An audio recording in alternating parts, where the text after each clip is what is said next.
I guarantee you that at some point, everything's gonna go south on you. Ready? And you're gonna say, this is it. This is how I end. Commander, Mark is dead. We have to go now.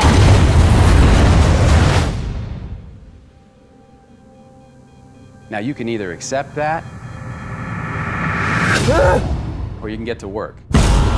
This will come as quite a shock to my crewmates, and to NASA, and to the entire world. But I'm still alive. Surprise.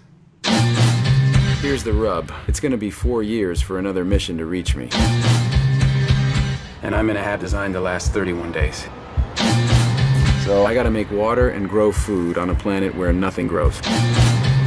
But if I can't figure out a way to make contact with NASA, then none of this matters anyway. We've got an incoming message. Mein Gott.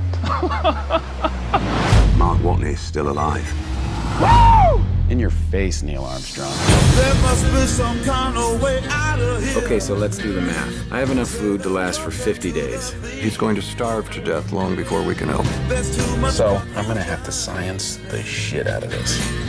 He's 50 million miles away from home. He's totally alone. What the hell is he thinking right now? I am the greatest botanist on this planet. I know how to save Mark Watney. But we need the Hermes crew. We either have a high chance of killing one or a low chance of killing 6. I'm not risking their lives. It's bigger than one person. No, it's not. NASA rejected the mission. So if we do this, We're talking mutiny. If anything goes wrong, we die. do you realize how crazy this is? We have no other option. No matter what happens, tell the world, tell my family that I never stop fighting to make it home.